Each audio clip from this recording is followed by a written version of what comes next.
Welcome, everyone, and thank you so much for joining us today. We are so happy that you're here. It is a cold, rainy evening here in Virginia, where I am zooming in from.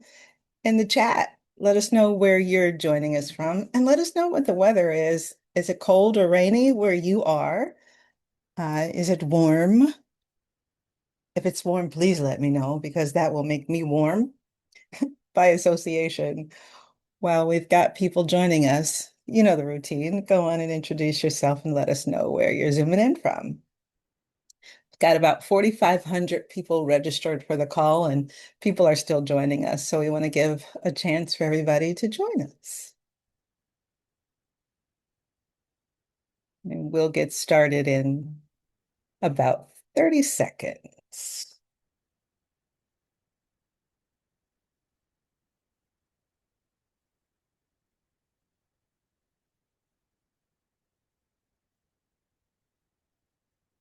All right, we will go on and get started.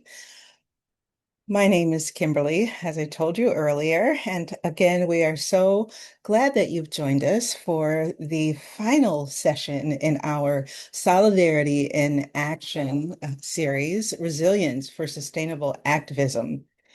In this session, we'll explore how stress and trauma shape movement behavior and how embodied stabilization interrupts those patterns in real time. Embody solidarity, how to listen, repair, and collective care become possible only when the nervous system has enough bandwidth. I'm sorry, my husband just turned on the printer from downstairs, so that's the noise you hear in the background. Rest and joy as conditions of political strategy, not rewards for after the work is done. This conversation connects the inner work of healing and reflection with the outer work of solidarity and action, helping us as activists build movements that are both resilient and humane. How we breathe, listen, rest, and relate is indeed political.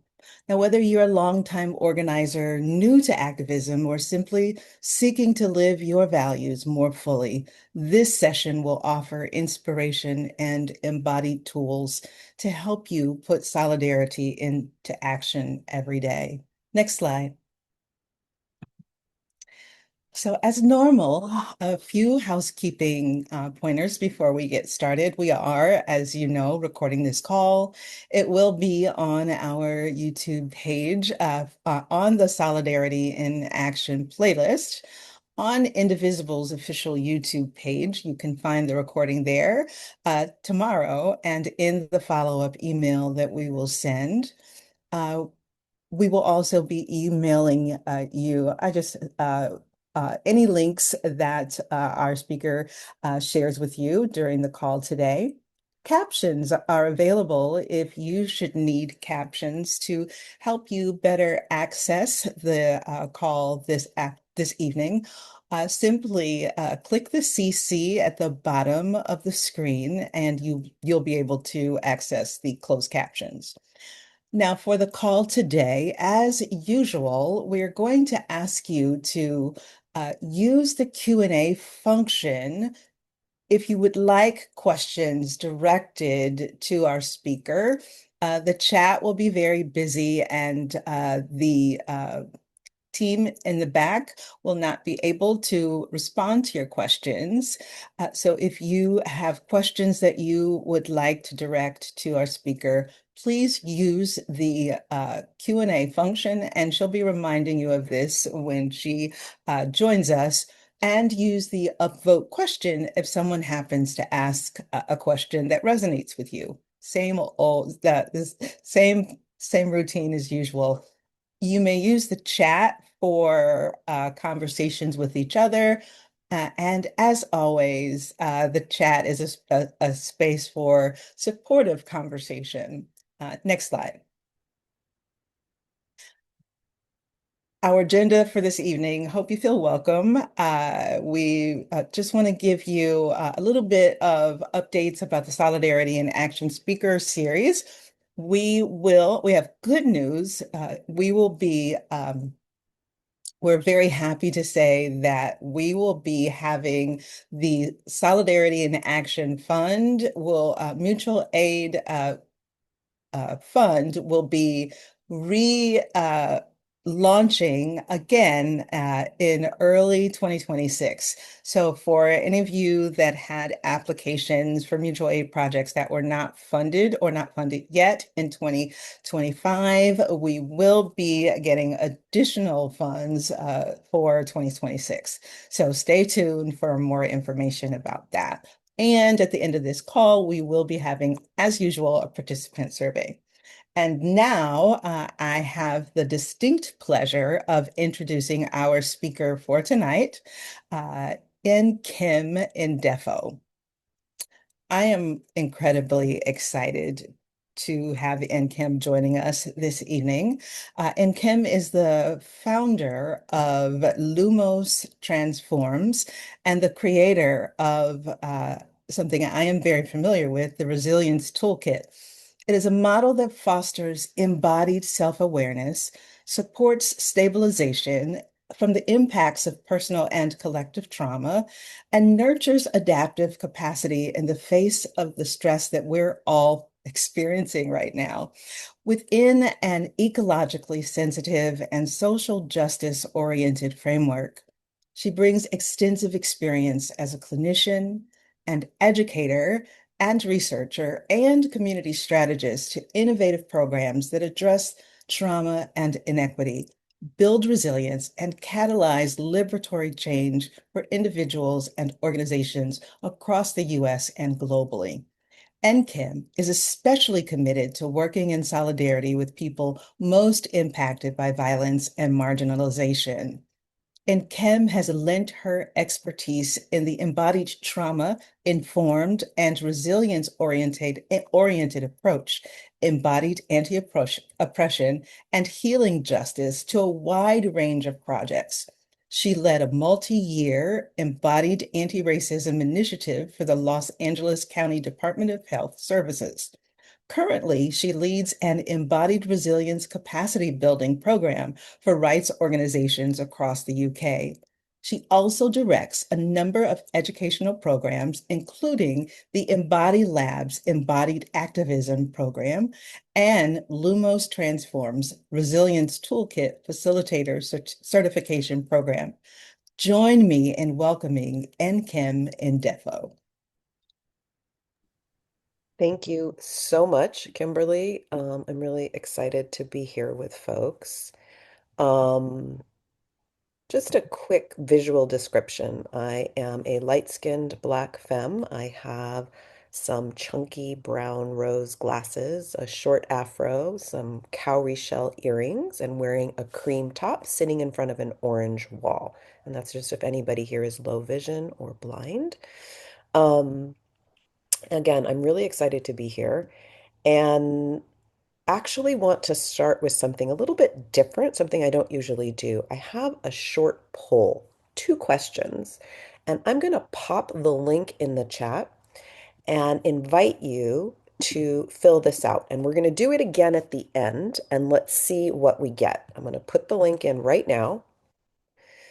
There it is, and I invite you to click over to this, and let's see. The first question asks about how overwhelmed you feel when you think about the political landscape in the US right now. And the second question asks, how hopeful do you feel about the movement for social justice in the US right now? So go ahead. Oops, let me do it again. I sent it only to hosts and panelists. There it is. You'll see it. Chat is disabled. Do you see it now?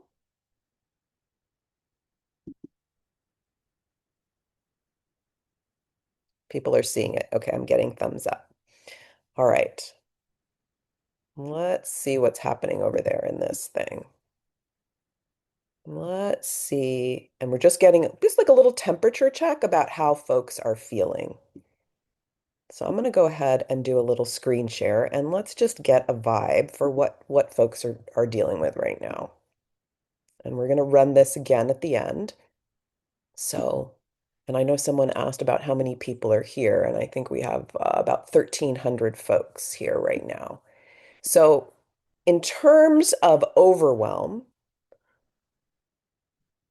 a- just shy of 12% of folks feeling completely overwhelmed. 58, almost 60% of folks are feeling very overwhelmed, 25% moderately overwhelmed. It's heavy. It's heavy.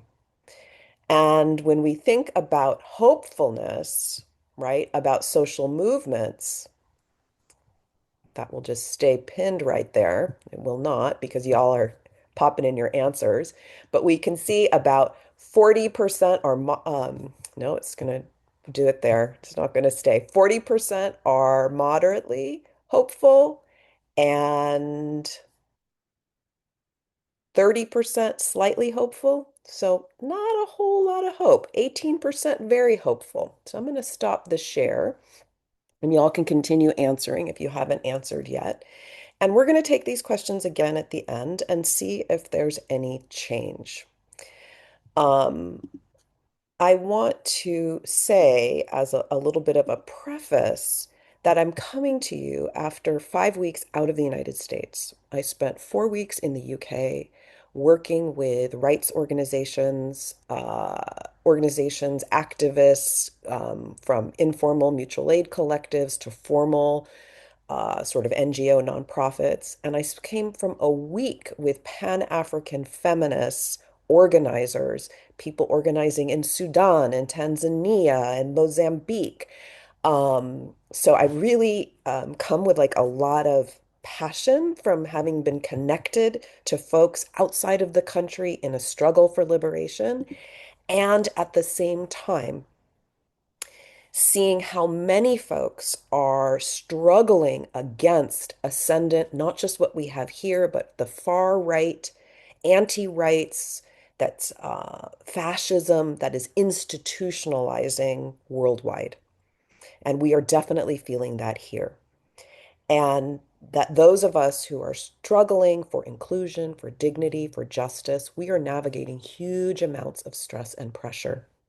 And in some places, I would even say it's traumatic. I find that activists are overwhelmed and fearful, and if not already burned out, many folks are on the edge, not just in the United States, but truly, globally. I see organizations and collectives are becoming in the burnout, in the stress, and in the trauma of it all. There's a lot of fracturing and there's a lot of siloing.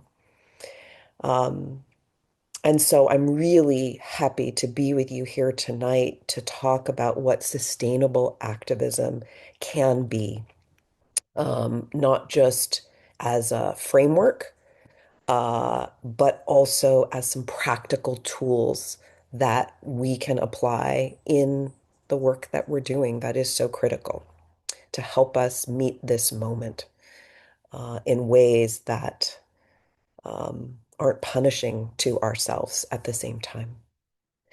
So, before I go any further and just talk about the agenda of what I'm going to talk about, I want to do a little practice. I want to make this practical right from the start. And so I invite you right now. Everything I'm going to do in terms of a practice is invitational.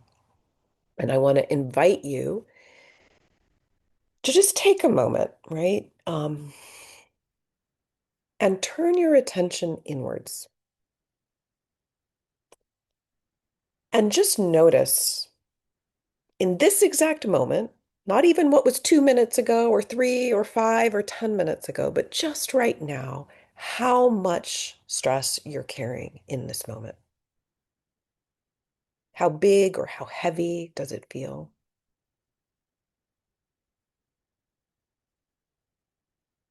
How do you know? What are the signs in your mind, your thoughts, your emotions, your body that tell you it's high, medium, or low? We're not going to spend too long in this practice, just enough to get a feel for what's going on inside of each of us. And then I'd like to invite some curiosity with you. Is your response, the amount of stress that you're carrying right now, the degree, the intensity, does it match this moment? Might there be more than you need for this moment? Might this be a response that would be better served for another time and place? Again, just some curiosity. And with that, just holding that little bit of curiosity, let's do a little practice and just keep that curiosity alive and see what might shift. So, an invitation to take your hands and put them up towards your face so that your palms are facing your face and your fingertips are pointed up to the ceiling and your thumbs are pointed out to your shoulders. And you're going to take each hand and you're going to cross one in front of the other, forming a V at the wrist. Your thumbs can be lightly touching. This is actually, we're making a butterfly. And so, taking this butterfly, you're going to put this butterfly here on your chest, with your fingertips just under the collarbone. Okay, so it's like this. And an invitation to tap one hand and then the other, one hand and then the other. And you can do it quickly, slowly, with light pressure or firm pressure. You decide the pace, the tempo, you decide how much pressure. And while you're doing this, tune back in to the stress in your body, the stress in your mind and your emotions. Is there any change?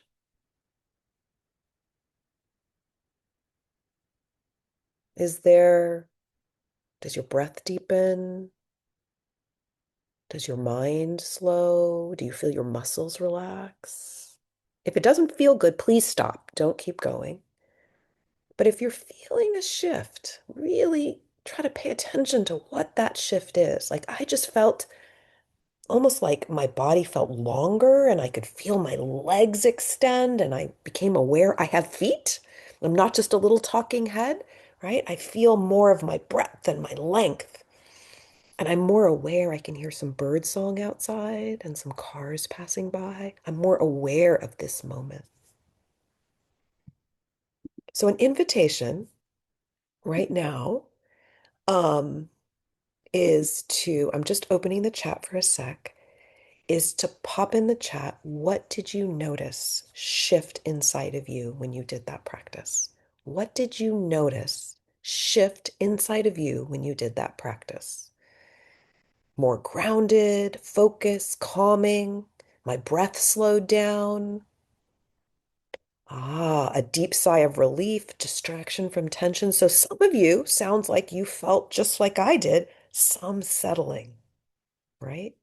And not every practice works for everybody. We're going to do several different ones so that we can hopefully find one that works for you. I see focused and calm, relaxed my mind. All right, here's a hot tip, y'all. If you felt a little bit of settling or a lot of settling, this is an indication that you were carrying more stress than you needed for this moment. Because if it was truly that unsafe, your body would not have allowed you to come down at all. And that's really important information that with a practice for less than a minute, we could make a shift and come more into coherence with what is the actual stress that we need to be carrying for this moment. Because the implications of us carrying more stress aren't just for 1 minute, it's hour after hour, day after day, week after week, month after month. And how might that impact how we organize, how we strategize, how we move together? Okay. So I'm going to close the chat for now. We're going to open it up again at the end. I encourage you, if you have questions along the way, to put them in the Q&A box. If you see a question that resonates with you, as Kimberly says, upvote it. At various junctures, I'm going to poke through the Q&A box and answer some questions that are alive for folks. And again, we'll open up the chat at the end, so there'll be some time for sharing there as well. All right. Again, not every practice works for everybody. So, and it's, and I can't really say always, right? But the good indication if we feel some settling from a practice is that we were carrying more than we needed at that moment. All right. So what am I doing here today besides all of this, right? We're going to explore how stress and trauma shape our behavior in our movements for social change and how it impacts our ability to be in solidarity with one another, our sustainability in the work, and our capacity to rest. And I think very importantly, our capacity to source hope. And we're going to harness that knowledge, and I'm going to introduce the Resilience Toolkit framework and some practical tools to reshape our relationship to stress and trauma in service of sustainable activism. Like I said, you have questions, pop them in the Q&A box and upvote those that resonate for you. Okay, so with that, just turning in, you know, in this political climate that we're in, our bodies are picking up signals of threat all the time. Yet, in order to understand how stress and trauma are shaping our experience, I actually think it's often better to start with understanding the experience of relaxation and safety. So we can show some of the polarity, some of the differences and differentiation between relaxation and stress and trauma. So I'm going to do a little bit of science. We're going to nerd out here a little bit. And not just like I love to nerd out. My little neurospicy brain loves to nerd out. And we're going to make some really clear parallels about how the science informs our understanding of how we are um, behaving and feeling and thinking and acting, right? So when we are relaxed, right? In fact, before I even say that, I'm going to invite you to just turn inwards again and think for yourself when you're relaxed, right? Or as relaxed as possible. How do you know that you're relaxed? Like, what are the signs in your body, your mind, your emotions, how you are with others, like behaviorally, socially? Just kind of feel into that for a moment and just either you want to jot down a note or two or mentally take a note what you feel, think, notice in your body when you're more relaxed. And I want you to hold those thoughts, those little notes that you've made, mental or actual physical notes. And I'm going to explain some of the science. And I encourage you to see if what you jotted down shows up on the science list. And maybe you'll, even as I'm talking, you might notice some new things that you didn't necessarily realize so much. And the way I like to think about this state of relaxation, or really any of our states, is that there's a series of qualities. And these qualities are almost like ingredients. And the ingredients, when you put them together, like when you're cooking in any recipe, they make a unique flavor. Like if I was making a soup and I put in garlic and I put in potatoes, like garlic and potatoes are very different things, but when I put them in together, they form their own synergy. And so the qualities of relaxation, a relaxed state, um, again, form a synergy. And I'll explain that as I go. So the first quality is openness and spaciousness. So this is everything from feeling like I have plenty of time. There's like a sense of ease around time.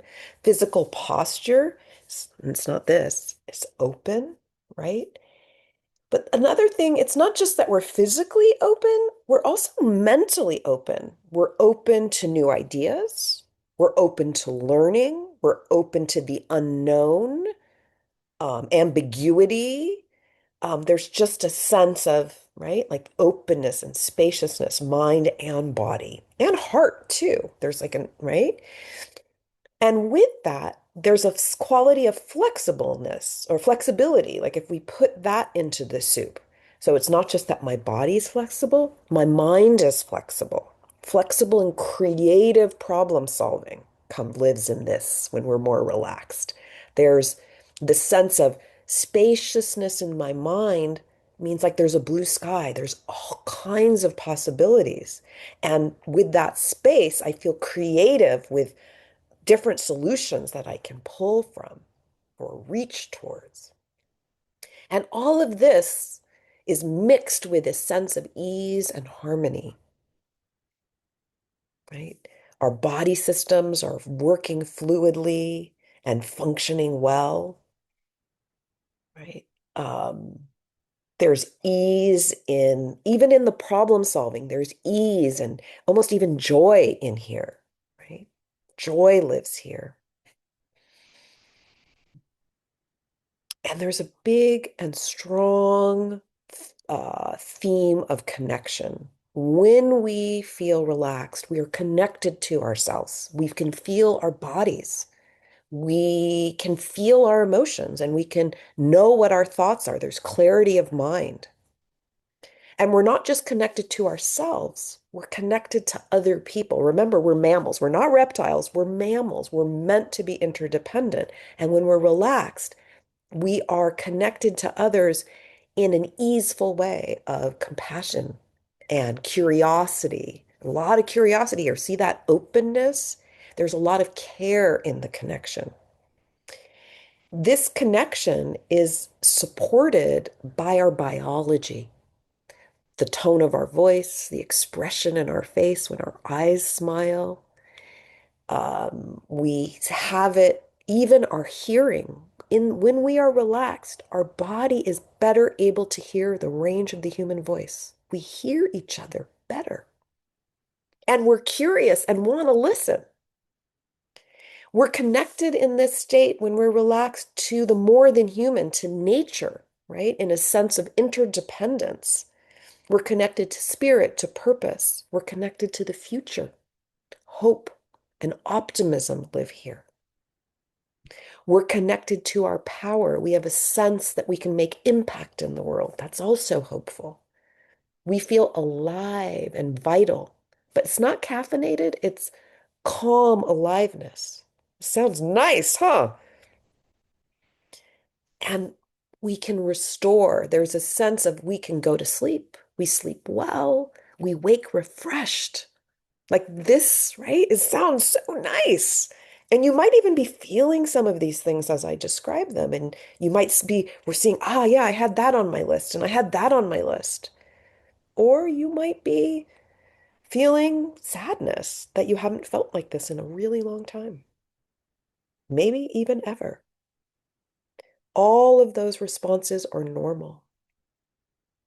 This is a political hellscape. And if you haven't felt like this in a long time, it's very understandable.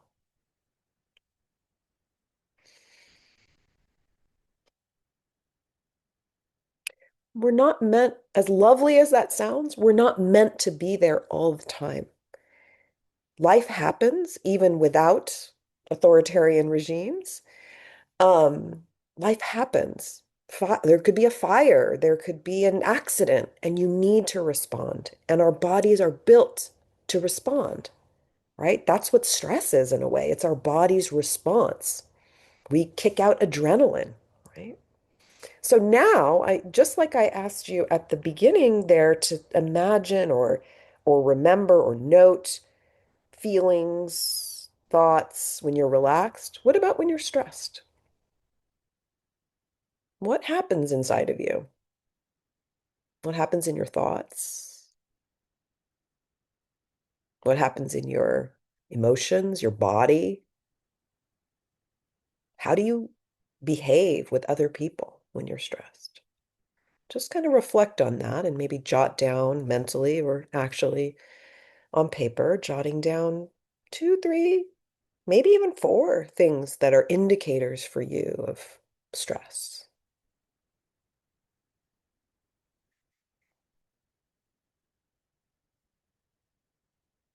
And then, just like we did with the relaxation, let's see what shows up on the science list. Let's see. if some of your signs show up here too. So what's in the soup of stress, right? Again, we're talking about these different qualities that have a synergy, and they are there to protect us from danger. They are there to protect us or help us perform when there's demands that we have to meet. Sometimes people will call stress a fight flight response, right? And it might not be literal fighting or literal fleeing, but metaphorical. So let's get into this. One of the hallmarks of this state of stress or fight flight is speed and mobilization. This is our friend adrenaline. So everything speeds up. Our heart beats faster, our breath is faster, and it's more shallow and up in our chest. Our bodies move faster, our thoughts move faster, right? Our sense of time moves faster. Yeah, literally, our perception of time moves faster. Things feel urgent. Got to move. And with that speed and mobilization, it comes with a sense of pressure. And so this pressure is it happens in a lot of different ways. So you can feel it in your body, and you might have on your list. I get my shoulders go up to my ears, my jaw is tight, my hands are tight, my belly, right? There's a lot of my back gets tight. There's a lot of tightness and pressure in the body. But it's not just pressure in the body, right? It's pressure in our minds. So really what happens is we went from that wow, blue, wide open sky, we start to have a pressure, right? Where our field of perception almost it gets smaller, less is available to us. So if we had all the choices, now we have fewer choices. And there's degrees here, right? Now there's fewer choices. Now there's only two choices. It's black and white. That's a real hallmark of being in a stress state when you only see two options or one option, and often it's your option, right? I know one of the cues for me when I get stressed is I get really bossy and I want things done my way as if there aren't like 17 ways to do something, right? That's a sign for me, but I'm getting stressed. Is this, it's either two or it's got to be my way. Um, because that part of the ingredient that comes in with the pressure is rigidity, right? So we went from that really creative problem solving to like, this is what's got to be, right? There's a rigid quality to that closing down. Our vision does the same thing. When we could see literally the big picture, your peripheral vision, you can see more when you're relaxed. And as you get stressed, it gets narrower and narrower until you can end up with tunnel vision. What happens with tunnel vision? All details, no big picture. All details, no big picture. And maybe we can even be like detail, detail, detail, detail, detail. We feel really distractible, right? And we can't hold the whole. Yeah. So, right? So we've got pressure, we've got um, rigidity, and we're reactive. There's heat and reactivity. So we're quick responses, we're irritable, we're short-tempered. That patience that we have all the time in the world, boom, that is gone. It is out the window, right? And all of this is flavored with a defensive orientation. Remember, this is about protection. This is about defense. This is about performance. This is meeting demands. So there's a defensive orientation. So you're going to see a rise in being critical and judgmental. It's going to rise up. You're going to have a greater negativity bias. Negativity bias, the glass is not half full. That's when you're relaxed. Now it's half empty. And I really want to explain this because it's when your body gets activated, these things are not just of the mind. This is a whole body experience. And when this happens, If your body is activated for threat, your eyes are going to be scanning the environment for threat. Okay? Because you're feeling something inside unsafe. So you're like, where is it? Where is it? So you're going to problem, problem, problem, problem. Danger, danger, danger, danger. So like imagine if you smelled smoke in your house. You'd be like on alert. Where is it? Where is it? Where is it? Where's the smoke? Where's the fire? Where's the fire? That's really what we do in this state, even without a fire. Okay. And in the case of a fire, it's a really good thing. Okay. You can see the ability to be like quick and decisive in an action, to really narrow in on the threat, right? And, not pay attention to the noise. Okay. To be really controlling. We've got to get out the window. There's a fire here. Whatever's going on, these kinds of responses, they make a lot of sense. I don't want to make these wrong or bad. I'm just trying to explain what they are. And we're going to get to the application in a second. So just stick with me here. And you maybe already see some of the application already, but um, I want to talk about one more thing that starts to happen here. And this other quality of stress that we're putting in the soup is disconnection. It's not a strong disconnection. It starts low and starts to grow the more stressed we become. And so we start to disconnect from our body. We don't feel our bodies as well because we're too busy doing to be feeling. Emotions more become a jumble of we're upset. It's harder to get the nuance there. Our thoughts aren't quite as clear, or they're more just churning, right? And very importantly, we start to disconnect from others. Not only do we become more impatient, and it's more about what we can get from the other person, what they're going to do for us, right? It's not about in care. It's not about patient compassion and empathy. It becomes more extractive. We start to be more me focused. Me. Okay. Your biology, as we become stressed, remember I said if you're relaxed, your biology supports connection, social connection. As we become more stressed, our biology starts to block connection. The nerve that controls our hearing starts to tune our hearing away from the range of the human voice. We don't hear each other well. And what we do hear is going to have a negativity bias.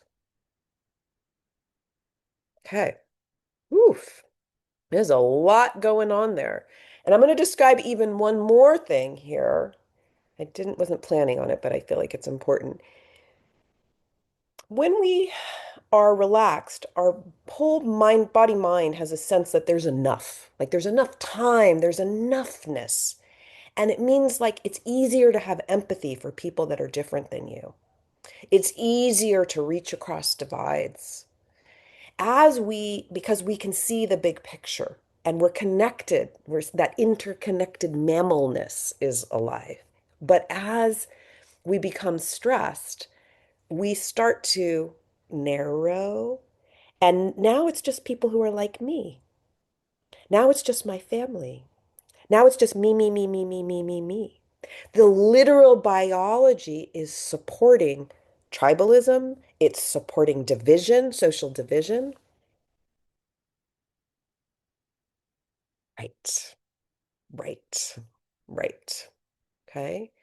And the thing about this is a whole body event.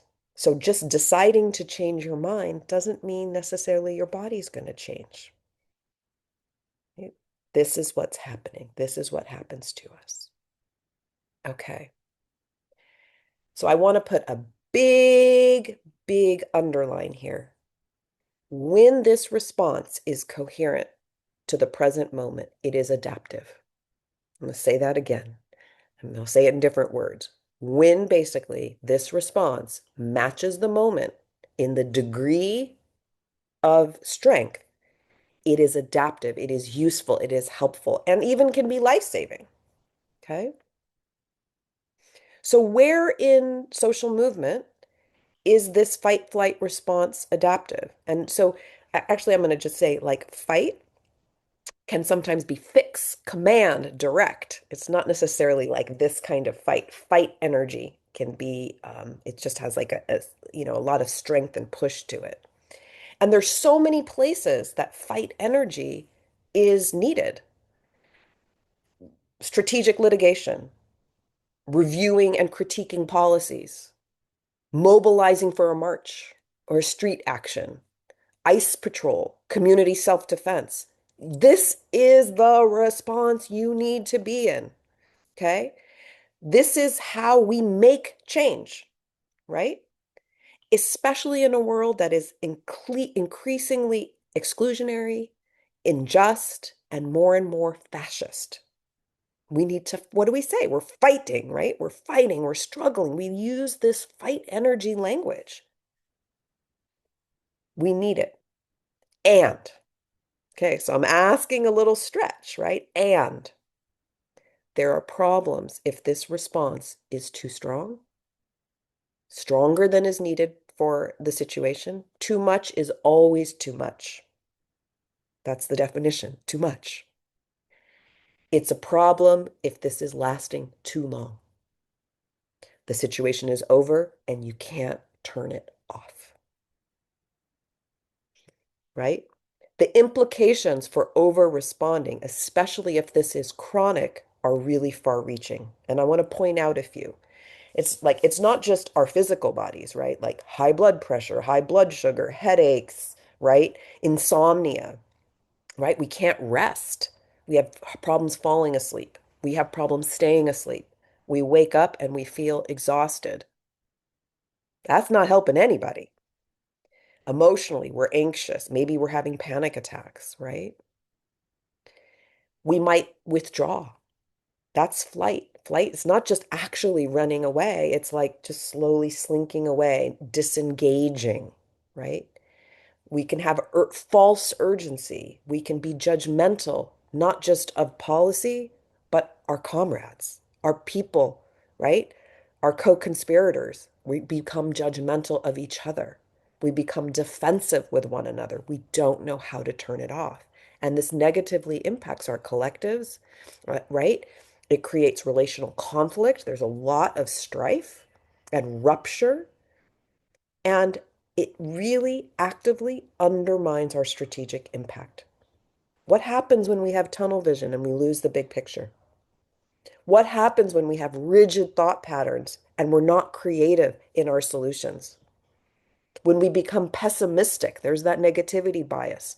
And are instead of thinking about the long horizon of change, we foreshorten horizons and possibility. We make short-term solutions chosen from rigid binaries. I always say some things are urgent, but urgency should never collapse strategy. And often it does. So, what I'm trying to point out is that this is useful when it's applied where it needs to be, but not beyond, right? This idea of making change, right, is so important. But on the and this, it is saying like if we're always struggling, if we're always fighting, what are we actually building towards? Because all we come to know is how to fight. As a thing I've said many times over the years, like we're tearing down, we want to tear down racism, we want to tear down patriarchy and ableism, right? We want to tear all these things down. But at some point, we're left with a graveyard. I don't want to live in a graveyard, right? The struggle for liberty. I went to my first protest when I was 12. I'm 55. I've been at it. But I don't want that for my children and grandchildren. I don't want them to live in a struggle world. What are we building towards? We need also to be able to dream, and we need to be able to build liberatory futures together. A future that centers not just inclusion and equity and justice, but joy and pleasure and rest. Don't we want that? If all we know how to do is fight, we won't know how to build that. So, I've done a lot of equity work, a lot of anti-racism at fairly large scales, big systems work. And all throughout those things, I will say we can't get to equity without practicing equity. Like you can't just like be inequitable and have and just expect an equitable outcome at the end. That's ludicrous. Well, I'm here to tell you something. We can't get to a liberatory future without practicing the qualities we want to see, without practicing joy, practicing pleasure, practicing rest. So a liberatory future requires us not just to make change, it requires us to be the change, to be the change, right? We need a prefigurative politic, which calls for us to be calm and relationally connected, interdependent, those expansive states.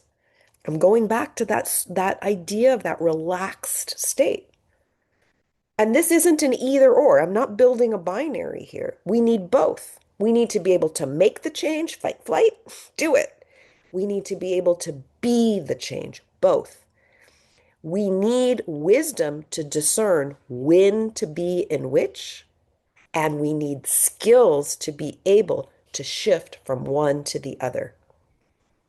This can't be just done in our heads. I just explained how stress hijacks your whole body. You can't just think your way out of it because truly, if you could think your way out of it, we'd be all free. We'd be done. It'd be perfect. We can't think our way out of it. Okay? These are embodied capacities. They're whole body, mind, whole thing. We need to have the awareness of which state we're in, fight or dream, dismantle, tear down, or build. We need to have the embodied capacity of discernment. Is this what I need to be in right now? And how strong does it need to be? And we need to have the skills to be able to fluidly shift as needed. Okay. Woo! I said a thing. I said a lot of things there. I want to take a peek in the Q&A box like I promised, and let's see what's there. Y'all go in there too and upvote anything that resonates with you, and let's see what we got. I'm going to see, oh, we got 24 on this one, 25 from Ed. Thank you, Ed. What are some good ways to control my anger about what's happening in the country right now and what's been happening in the country? I've actually been feeling more angry than overwhelmed. So my answer to you, Ed, a feeling is just a feeling. It's what we do and how we act on those feelings. So, I would say, how do you channel that anger, right? Rather than control it. If the anger is commensurate, right, in degree, which anger is fight energy, right? If it's commensurate and it's helpful in the moment, harness it and use it. There's nothing wrong with it. I don't want to demonize any response. But if you find that that anger is starting to spill, and it's spilling on the people around you and you're short-tempered and you can't you can't access joy, like it's just a one note thing all the time 24/7, then that's a problem. And we're going to talk about in a moment some things that we can do. That's why I'm here. And I see 53 people have joined you in that upvoting, Ed. So you are not alone there. You are not alone. And we are going to get there. Okay, let's see what else we got here. Sarah, um,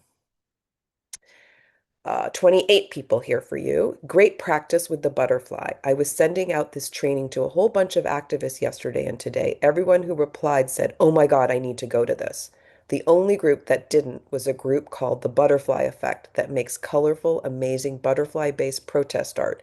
They said that making their art and getting together to bring it to protest was in and of itself sustaining them. What a coincidence, right? So this is look at the creativity and the different ways that who's like, is it a given that protest only happens in fight? That might be protest that happens in a more relaxed state that allows a greater amount of creativity and connection and can be perhaps quite effective. In fact, some of the best, like the satire and some of those things that you can use that work quite well against tyranny, come out of that kind of creativity. So thank you. Thank you so much. And let's see here. Um, Linda, you got 71 people in there. The entire MAGA model is based on fear and urgency. I have begun to tune out the news for this reason. When we have to deal with a situation we didn't create, how do we stay clear in the face of such pressure? People's lives depend on it. So, Linda, you're in time because we're going to talk about some strategies. That's actually why I developed a strategy called the Resilience Toolkit, which helps us stabilize the impacts of stress and trauma so that we can transform ourselves and transform the world we live in. So, we are here to do it. Obviously, this is a quick intro, but I think you'll be leaving with at least a few practical tools that you can use. Okay, so I'm going to pop out of the Q&A box, but you could keep them coming because we're going to pop back in there again. Um, I want to get a little practical, right? Because that's the big question, how? That's the big question, how? How do we develop these embodied capacities of to be aware of what's going on in us, discern, am I in fight? Is it too much? Am I in an over response? Or is this what is needed right now? And how do we develop the ability to shift our state to match the moment? So, what I want to do now is something quite practical. I'm introducing all of this entire session is the Resilience Toolkit. Sometimes people over focus on the tools and not on the kit, which is the framing. So I want you to know this whole thing is the Resilience Toolkit. Um, I want to focus on a particular part of it called the guiding questions. And these guiding questions are really designed to help us build some of these embodied capacities. Um, so I'm going to talk about what the questions are. I'm going to put them in the chat so that everybody can have the questions as well. You can also come back to this video if you want to just go through this little section. So I'm going to describe what the questions are and how they work, and then we're going to do some practices with them. Okay? Um, so uh, basically, we are talking about 5 questions. 5 questions. And we actually did them. If you were here at the beginning, we did them right at the top. The first question you ask yourself, what is the intensity of my stress response, trauma response? You can word it, they don't have to be exact, but it's something in this ballpark. What is the intensity of my stress response? And really, start to finish for the guiding questions shouldn't be more than 2, 3 minutes. This is a very short practice so that it's able to fit into your days. And some people like to say the intensity, they say a 1 to 10 scale, they just say small, medium, large, it's a molehill, it's a mountain. Doesn't matter. Some people like metaphor. They're like, it's like a storm, or right, or it's like a gentle rain, or it's a blizzard. You can shape that how you want. The biggest thing is you just want to know what the intensity of your response is. Again, I'll put them in the chat when I'm done, so you'll have all of them. The second question is asking yourself, how do I know that it's this intense? Okay. And the purpose of this question is to help you grow your observation skills with greater nuance. Because the more you practice, you get better at noticing small and subtle signs. So that gives you a lot more choice, and you get just the ability to more calibrate exactly where you want your stress level to be. You're not so much taken hijacked. You have a lot more control as you get better self-awareness. And so, how do I know? And so, what you're doing with that question is you're looking inside and you're looking at your whole self, your body, right? I just talked about a lot of those signs of relaxation, a lot of signs of stress. And so you're looking for them in your, am I tense in my body? Is my heart beating fast? How's my breathing? Right? Um, so you're Are my muscles tight, right? So you're feeling in for these signs in your body, but also your emotions. Am I irritable? Am I fearful, anxious? Do I feel joyful? How much, right? Your mind, is it cloudy, clear, busy? Are you impatient with other people? Do you feel pressured for time? So you're running through some of those. And again, for all five questions, it's only 2 to 3 minutes. So you're not doing a big inventory. You can just find two or three signs. Just say, you know what? I think I'm a 7 out of 10, and I know because my shoulders are really tense, and I notice my breath is kind of high in my chest, and I'm kind of irritated. It's enough. Okay. There's one caveat with the second question, how do I know? If you answer your first question as my stress is through the roof, it's a 12 out of 10, whatever. If it's very high, you're going to skip the second question. Okay, you heard me right. If you're fine on the first question that your stress is through the roof, skip the second question. Why? Whatever we focus on tends to exaggerate. So if you already know, whew, I am, and then you say, how do I know? You're going to focus on signs of really high stress. This may make you feel worse, higher than you need. Okay. So you would just skip that question. You would only use that question if you're middle or low, where you're really trying to grow your awareness. All right. I saw a surprised face there pop up in the emojis. Okay. The third question, and this one is the discerning question. This one is a really important one. Is my response coherent to the moment? Is my response coherent to the moment? Basically, does it match this moment? And I really want you, when you ask that question, I don't want you to think of the planet. I want you to think of the moment in the room that you're in. Okay? Because there's always something going on, right? There's always something going on somewhere. But in this exact moment, not 5 minutes before, not what you need in 5 minutes, this exact moment, is your response matching the moment? And you're introducing a little bit of curiosity. Could you be in an over response? And that's what we did when we practiced right at the beginning, right before the butterfly hug. Remember? I asked that question. Could you be in an over response? And I'm encouraging you to have a high suspicion that you are in an over response because we are really programmed to over respond. It's a biological thing, better safe than sorry, is what we say, right?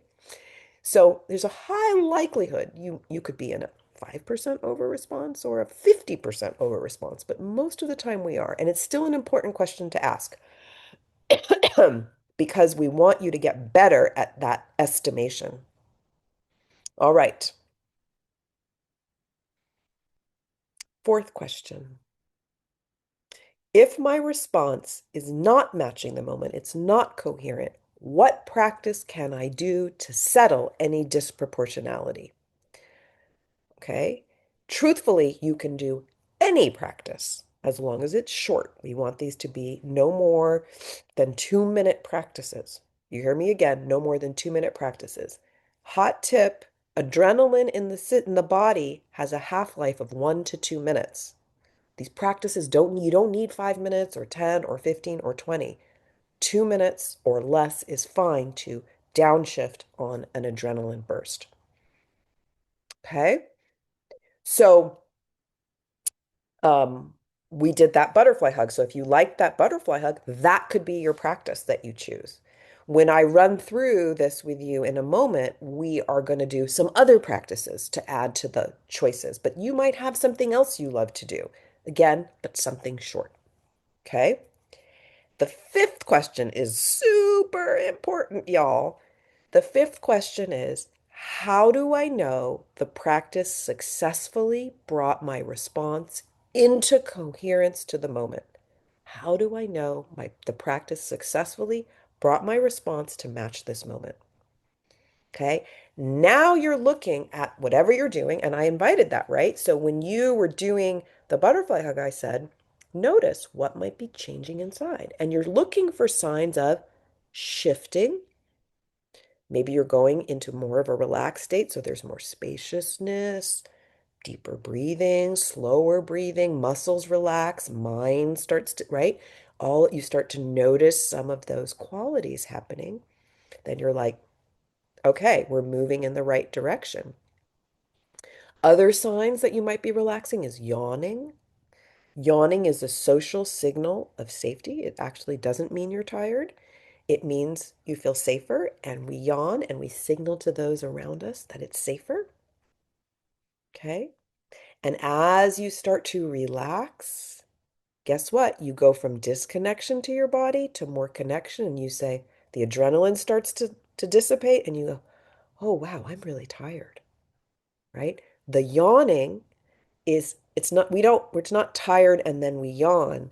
We feel safer, we yawn, and then we realize we're tired. That's actually how it works if we're paying attention. Because you can be plenty tired and not yawning. Okay? So yawning, mouth watering, eyes watering are also signs of coming down, muscles relaxing, sighing, your digestion turning on, so gas moving, right? Belly gurgling, all of these are signs of,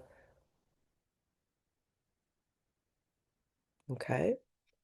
And if you notice this practice is not working for me, or I'm feeling more stressed, you stop the practice.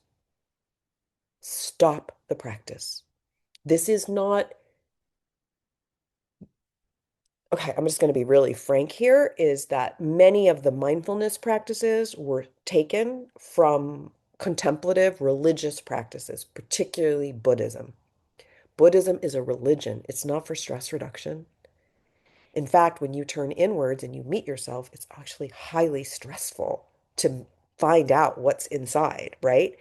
And when we see in the US, which loves, capitalism loves to extract and commodify, it extracted and commodified mindfulness, cut off the ethics, cut off the community, cut off the spirituality, and just left you with some practices on an app,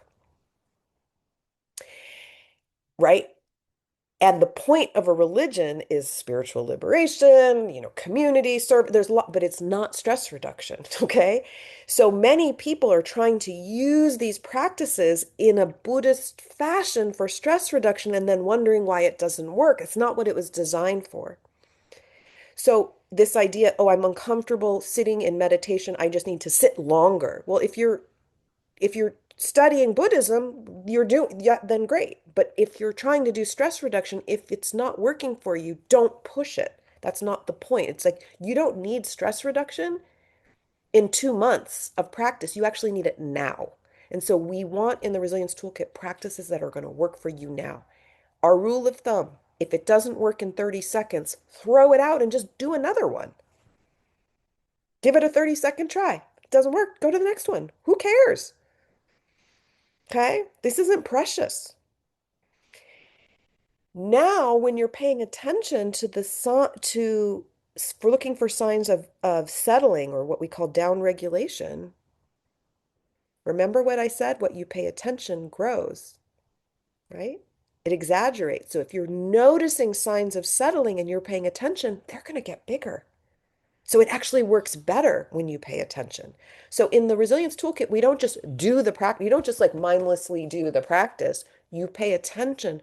Is this helping me? Am I settling? If it's not, I need to stop. Okay. And there's one thing we find when you actually, some people say, oh, the practice didn't work for me. I stopped. Like it was a waste. That is actually not a waste. It's actually one, you're learning about yourself that something didn't work. So the more part of the capacities we need to be able to switch from fight energy to build energy is self-knowledge. So even if a practice didn't work for you, you learned something about yourself. Two, you actually centered your own needs. Activists are terrible with need. Knowing our own needs, meeting our own needs, and having boundaries, terrible. We're terrible. I'm going to put myself in that bucket. When you do this, this is a micro self-care practice to say, this isn't working for me. I'm going to stop. That's actually noticing your needs and setting a boundary. It's a micro boundary practice. And what we see, the research shows when people use the toolkit over time, they're better able at identifying their needs and enacting healthy, supportive boundaries. So, which is really important because if you're extending yourself beyond your capacity for long periods of time, you're going to burn out and then you're no good to yourself or anybody, right? So part of sustainability is being able to recognize our needs and enact a boundary. So if a practice doesn't work for you, you say it doesn't work and you stop, you grew your knowledge, you grew your self-identification of needs, and you grew your boundaries in a micro practice. And often we need a lot of micro practices for it to generalize, but we do see it generalize in people's lives. So these 5 questions are very simple on the surface, but when used repeatedly, they actually do grow people's capacity for, these embodied capacities to be able to navigate in much more sustainable ways. Okay. So the question about anger, right? Like, is this, it's not like good or bad or do I need to control it? It's like, is it useful right now in this moment? Am I channeling it in a way that's productive in this moment? And if it's not, maybe you do a practice and you dial it down and it dials down like 20% and then it's like really powerful and you can really use it. Great. Okay. All right. So let's practice this a little bit. Yeah. Let's try. Let's do run. We're going to run a round, and in the round, we're going to do 2 different practices in the middle. Okay. So turn your attention inwards. How much stress are you carrying right now? What's the intensity?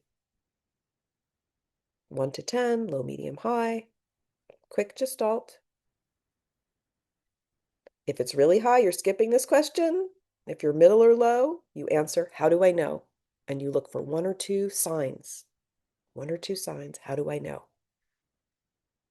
What's going on? Mind, body, emotions. Third question. Does your amount of stress match this moment? Again, 7 minutes past the hour. Could you be carrying more than you need? There's that curiosity. Okay, let's do a practice. Turn your attention inwards and you're going to scan your physical body for actually an area of slight discomfort. Not the worst pain, but just something that's like, that's not great. Maybe it's numb, maybe it's a little tight, maybe it's a little pokey.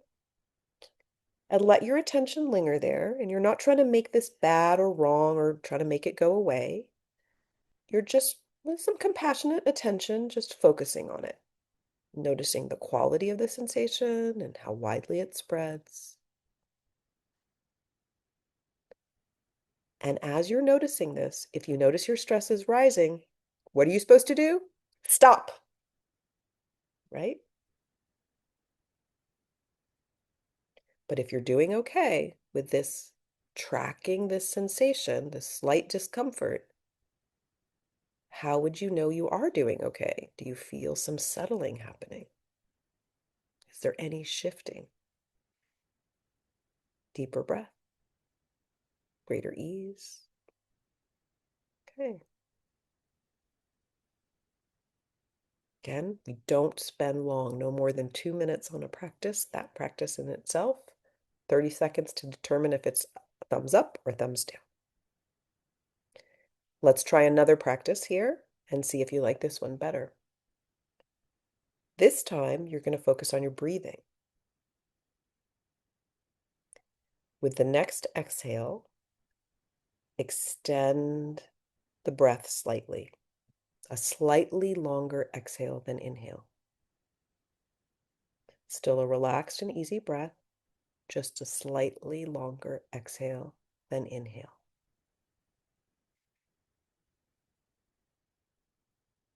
Our bodies are kind of wild. When we breathe in, our heart beats a little faster. When we breathe out, our heart beats a little slower. So as you're doing this breath, asking yourself, how do I know this is working? If you notice more stress, stop. Maybe you want to go back to the butterfly hug. If you like this breath, how do you know it's working for you? What's shifting? What's changing inside?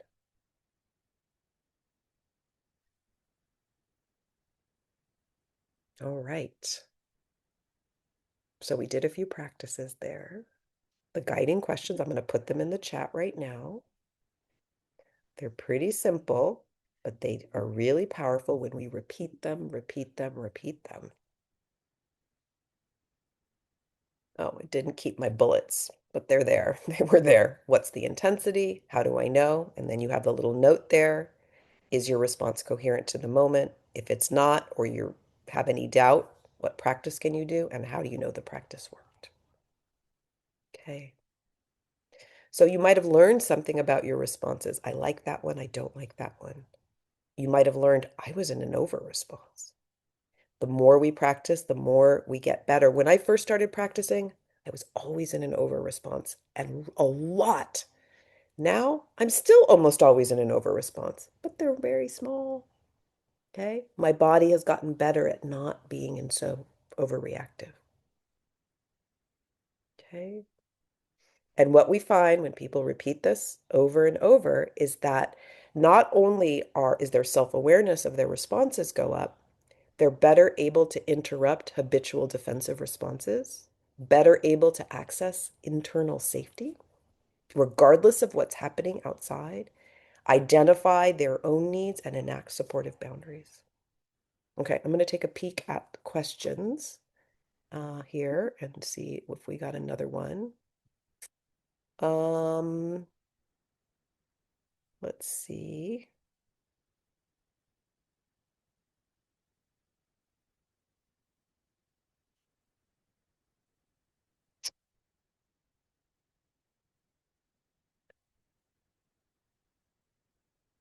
Um,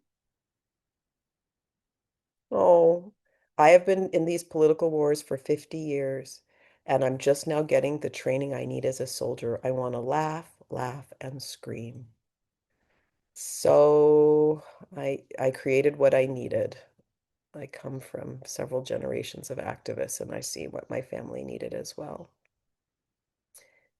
Um,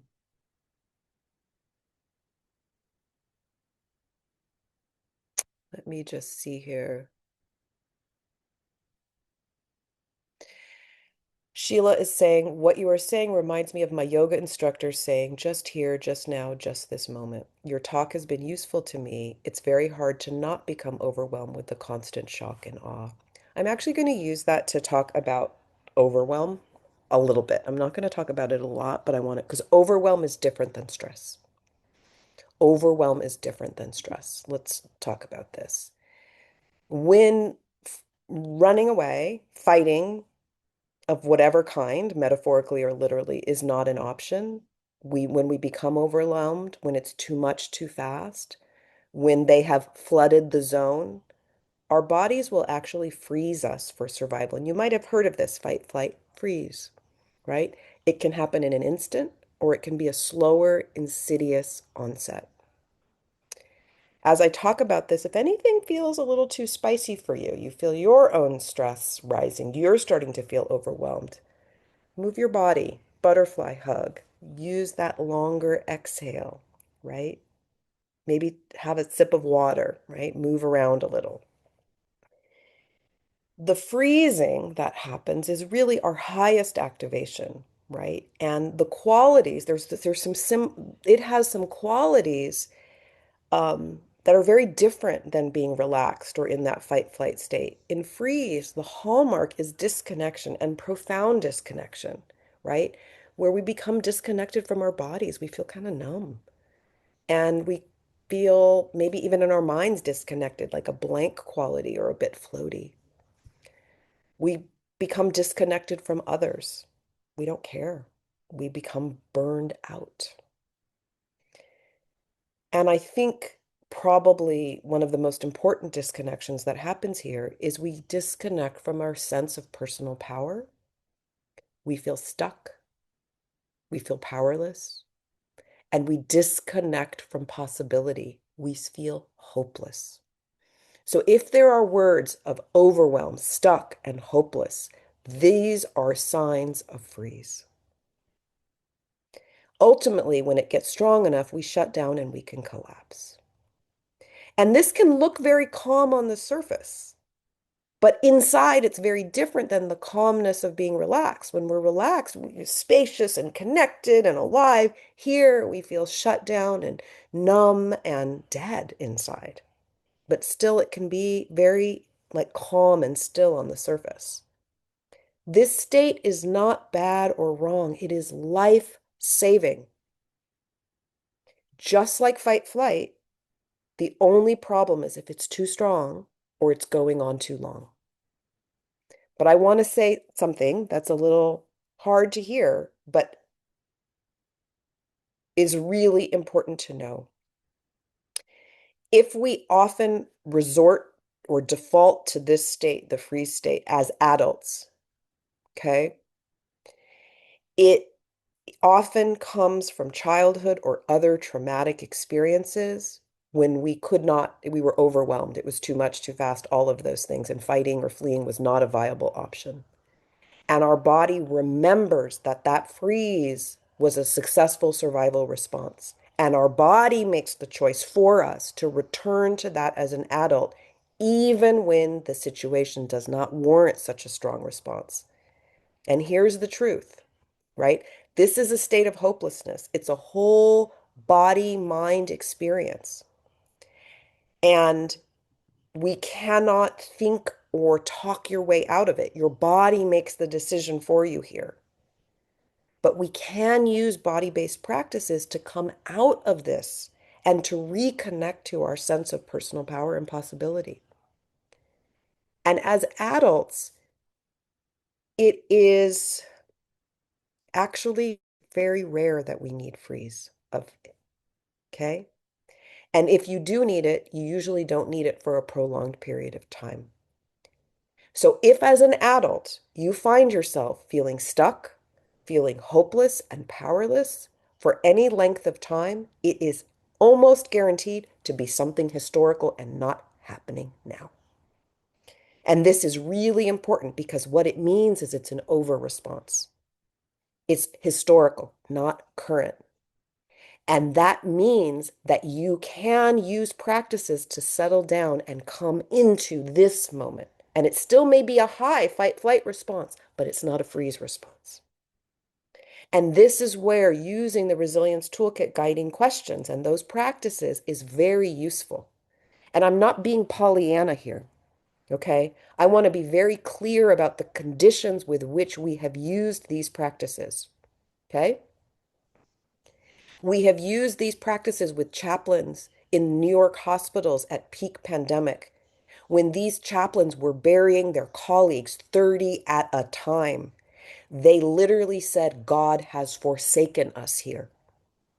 We did the resilience toolkit. They did the guiding questions, and they said, we found God again. Even if you're not a religious person, that's a big thing. Chaplains are holders of holders. When they feel hopeless, it's bad. We have used this resilience toolkit with medical workers in Gaza, and they have said, in those conditions, I can say, in those conditions, they have said, this has helped us. Okay? So no matter what we are enduring, nothing is at the same intensity 24/7. It's going to have ups and it's going to have downs. If you cannot perceive and take advantage of the little respite, the little oasis, even if it's 5%, you will not be sustainable. This is long haul work.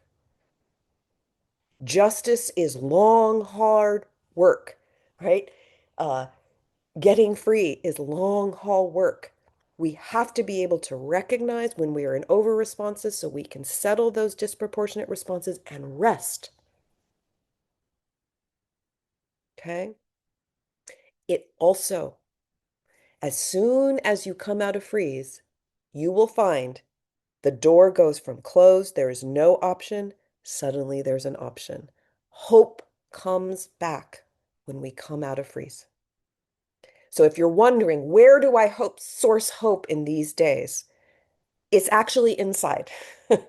Inside that shift of state, suddenly it's like there's an option. And if you can shift a little bit more, if that's available to you, suddenly there's 2 and 3 and 4 options. Suddenly there's creative problem solving is back. Suddenly strategy is back. Suddenly your compassion is back and your patience. Suddenly you're able to rest and access joy. Because if we can't practice joy, how are we ever going to build the world we want to live in? Okay. So before we move to close, I want you to visualize some time in your daily life as an activist, right? I want you to visualize a time when you typically feel stressed. Not the worst of the worst, but something that reliably produces moderate stress for you. Right? That shouldn't be too hard. I want you to situate yourself in that scene in your mind's eye, the location, the people around you, the setting, everything. And I want you to notice in your mind's eye, in your body, how the stress reliably rises in those conditions. And now bring your attention to yourself. Ask yourself, what's the intensity of my stress response right now? Am I in overwhelm and going to freeze?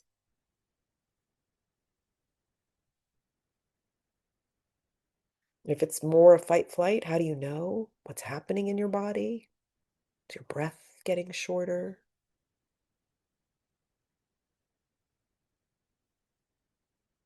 Is it useful in this moment? Does it match the moment? Get curious. And then we're going to do one more practice. Take one hand and put it on your shoulder and slide that hand down your arm towards your wrist.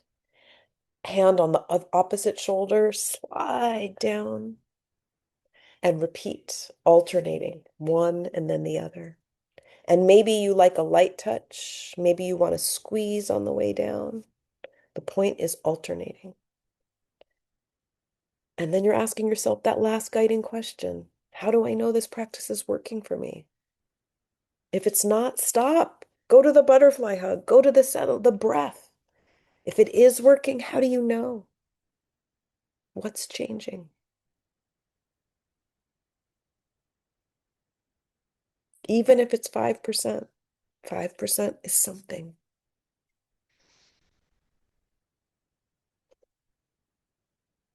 And me, I felt my back muscles relax when I did that.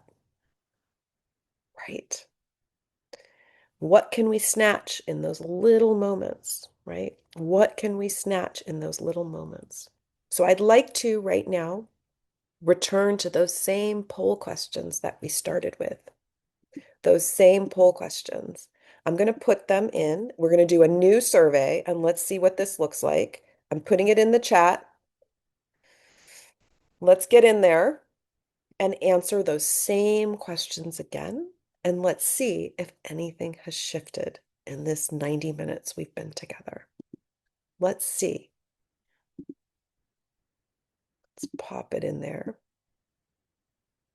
and see.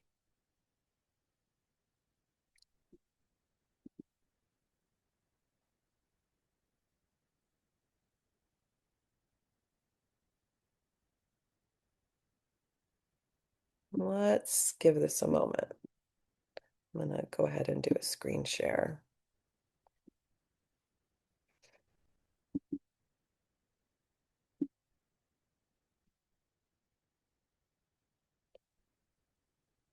Maybe there's been a shift. Let's see. We'll give it a moment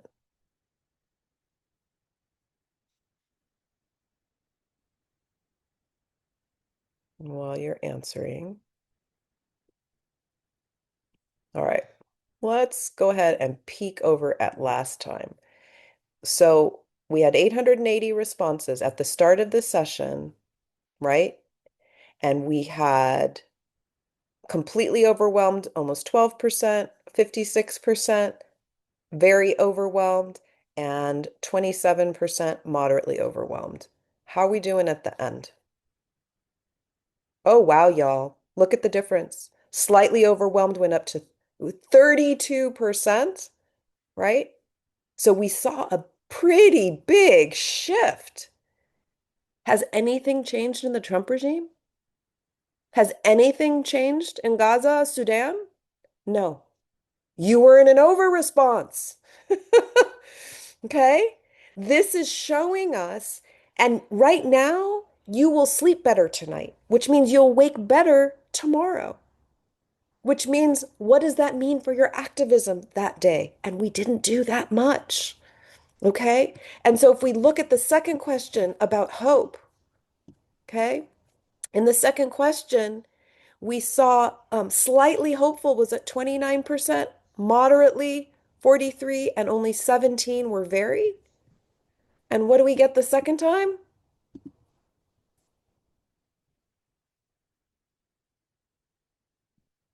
Very 29. What was that? We went up from 17, 18% to 29%. Y'all, moderately hopeful, it works. And okay, so this is just what I want to point out because sometimes we use what's going on externally to justify our over responses. Y'all, it's killing us. It's killing our movements. We can shift inside and we become better instead of using external to justify our over responses. That's it. That's the resilience toolkit. That's a little bit of it. It's not the whole thing. There's definitely more where that came from. But I just want to offer these as a, we can make these shifts inside that will really change our activism. So with that, Kimberly, I think I'm going to hand it back to you. Yeah. Do you have some little closing?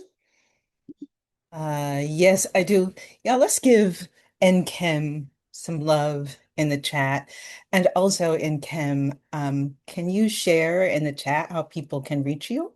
And I can also share that in our follow-up email.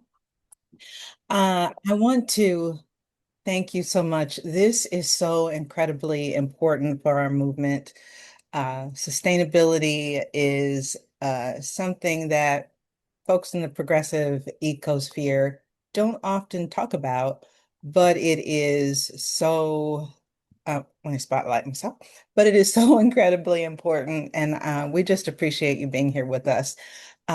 We are, and so I hope you are feeling all of the love in the chat and in the just all the emotion, all the emoticons.